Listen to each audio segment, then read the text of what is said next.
Chrétiens du monde entier célèbrent le dimanche de Pâques, le dimanche de la résurrection de notre Seigneur Jésus-Christ.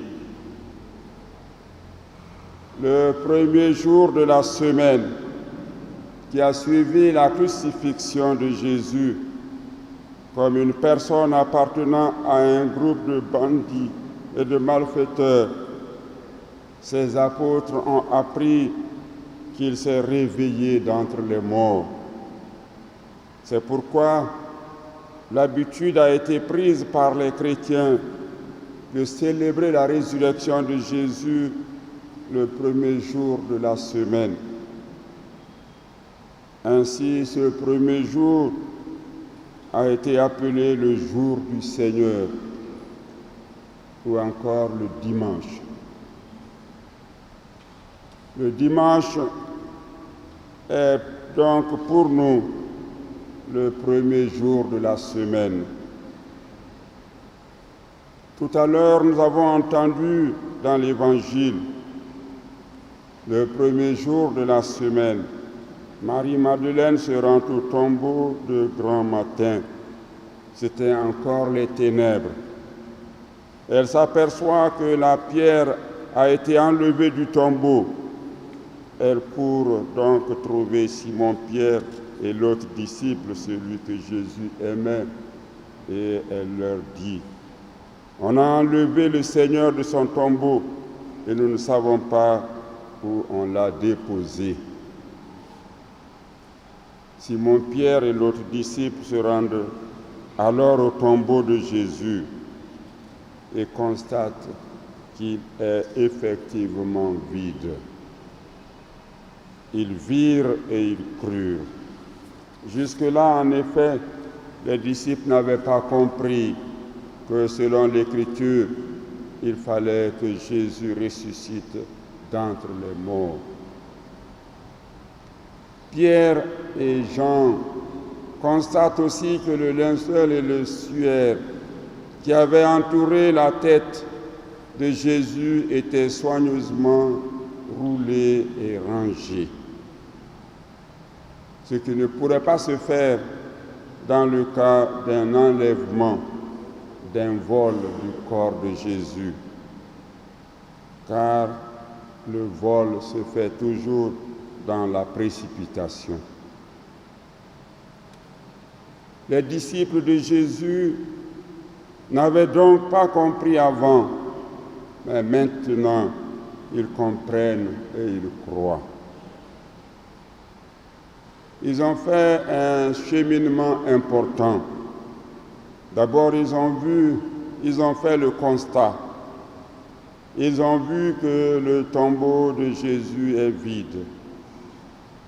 Ensuite, ils ont compris que l'Écriture annonçait la résurrection de Jésus.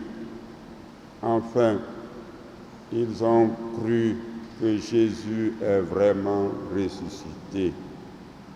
Le tombeau vide de Jésus est le signe que Jésus est entré dans une vie nouvelle. Désormais, c'est à nos cœurs et non à nos yeux de voir et de croire. C'est à nos cœurs et non à nos yeux de voir et de croire. Ainsi, quand Jésus ressuscité a rejoint ses disciples, pendant qu'ils s'étaient cachés par peur des Juifs, il a dit à Thomas, « Avance ton doigt ici et vois mes mains. Avance ta main et mets-la dans mon côté. Cesse d'être incrédule, sois croyant. » Thomas lui dit alors, « Mon Seigneur et mon Dieu. » Et Jésus lui dit, « Parce que tu m'as vu, tu crois. Heureux ceux qui croient sans avoir vu. » Jean chapitre 20, versets 26 à 29. Désormais, c'est à nos cœurs et non à nos yeux de voir et de croire que Jésus est ressuscité. Ainsi, la solennité de Pâques appelle la foi. La solennité de Pâques appelle la foi. Nous devons donc agir avec une foi convaincue et convaincante. La foi a pour soubassement le témoignage des Écritures et celui de ceux qui nous ont précédés, comme les apôtres, les saints et nos parents. La foi est personnelle, mais elle est soutenue par une expérience communautaire. Cette réalité de notre vie chrétienne est bien exprimée par ce proverbe africain. C'est au bout de l'ancienne corde qu'on tisse la nouvelle. On pourrait donc dire que notre foi germe sur le témoignage que nous avons reçu de nos ancêtres dans la foi et aussi sur notre expérience dans la fréquentation quotidienne des Saintes Écritures. Dans ce contexte, nous comprenons qu'il est important de chercher à mieux connaître notre religion pour en être les témoins fidèles dans le monde. Ainsi, nous éviterons de faire certaines confusions regrettables parce qu'elles conduisent, ces confusions, elles conduisent au syncrétisme. Et le syncrétisme affaiblit les religions. Il nous faut rappeler qu'aujourd'hui, nous célébrons l'événement fondateur de notre foi et de notre Église. Si le Christ n'est pas ressuscité, dit saint Paul, nous n'avons rien à prêcher et vous n'avez rien à croire. Si le Christ n'est pas ressuscité, poursuit saint Paul, votre foi est illusion et vous êtes encore en plein dans vos péchés. Si nous avons mis notre espérance dans le Christ uniquement pour cette vie, alors nous sommes les plus à plaindre de tous les hommes. Mais en réalité, le Christ est revenu d'entre les morts en donnant aussi la garantie que ceux qui sont morts ressusciteront également. Première épître de saint Paul aux Corinthiens, chapitre 15, versets 17 à 20. Voilà pourquoi, frères et sœurs, nous pouvons chanter aujourd'hui: le Christ est vraiment vivant, alléluia. Que le nom de Dieu soit béni, alléluia. Ce jour que fit le Seigneur est un jour de joie, alléluia. Oui, le Christ a été trahi, abandonné et crucifié. Comme disait Cicéron, il a subi le supplice le plus cruel et le plus repoussant. Mais aujourd'hui, il est ressuscité. Son tombeau est ouvert et la grande pierre a été enlevée pour ouvrir les portes de la vie éternelle à ceux et celles qui croient en lui. La grande pierre a été enlevée pour laisser jaillir la lumière et la vie qui n'auront pas de fin. Pâques signifie passage. Il s'agit du passage des ténèbres à la lumière, du passage de la mort à la vie. Jésus est le premier à faire ce passage. À sa suite, nous aussi, nous ressusciterons. Telle est la foi de l'Église. Telle est notre foi. Frères et sœurs, avec nos voix, avec notre voix et notre cœur, chantons aujourd'hui, le Christ est vraiment vivant. Alléluia. Frères et sœurs, en célébrant Pâques aujourd'hui, nous sommes invités à construire une terre nouvelle où habiteront la paix et la justice. Concrètement, nous sommes invités à construire une Guinée nouvelle où habiteront la paix et la justice.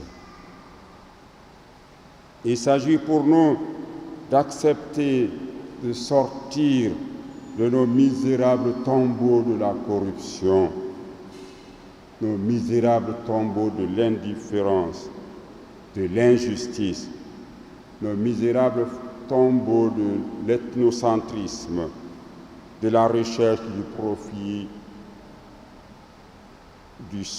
la recherche du seul profit personnel. Il s'agit aussi d'accepter le renouvellement intérieur, l'abandon du vieil homme, ce vieil homme qui conduit à notre destruction. Ainsi, nous vivrons une vie nouvelle. Nous serons des Guinéens nouveaux.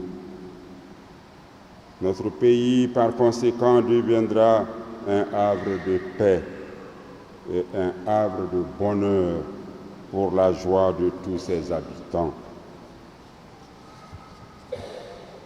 Frères et sœurs, la célébration de Pâques coïncide cette année 2023 avec 3 événements majeurs en Guinée. Le mois de Ramadan pour nos frères et sœurs musulmans, la poursuite du dialogue inclusif interguinéen avec le Premier ministre et les forces vives de Guinée, et la mise en œuvre des recommandations des assises nationales dénommées Journée de vérité et de pardon, après la campagne de vulgarisation dans les préfectures et la commune de Conakry. J'ai saisi cette occasion solennelle pour lancer respectueusement cette invitation au CNRD, au gouvernement et à l'ensemble des acteurs sociopolitiques à œuvrer davantage à la restauration durable de la paix, au renforcement de la cohésion sociale et à la promotion du dialogue inclusif et continu dans notre pays.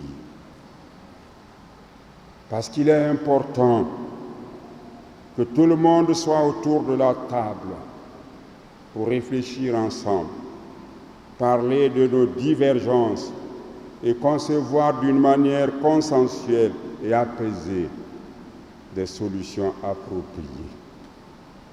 Car l'avenir de la Guinée nous concerne tous.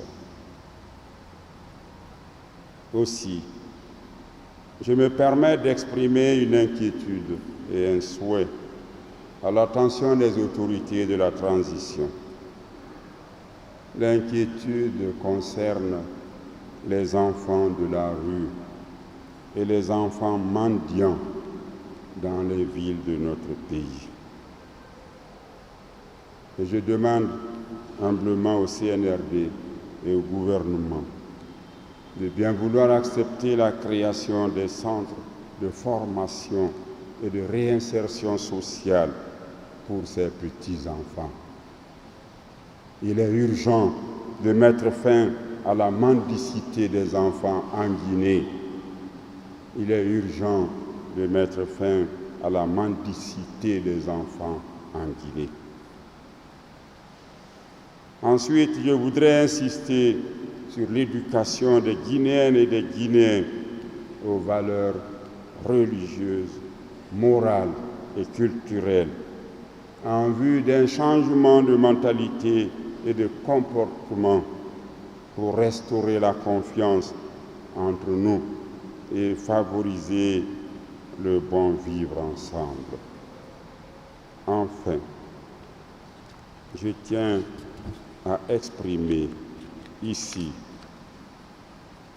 ma profonde gratitude et mes sincères remerciements au président de la transition, son Excellence le colonel Mamadi Doumbouya, et au gouvernement pour les efforts gigantesques déployés en vue de la parfaite réussite de la transition dans notre pays. Et j'invoque sur eux, sur les autorités de la transition, les bénédictions de Dieu. Dieu qui est le véritable bâtisseur. En effet,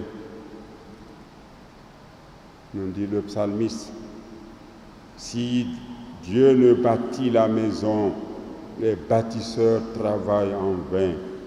Si Dieu ne garde la ville, c'est en vain que veillent les gardes. Psaume 126, verset 1. Répands, Seigneur, ta grâce dans les cœurs de tous les Guinéens. Fais grandir notre pays et notre Église pour ta gloire et pour le salut des hommes.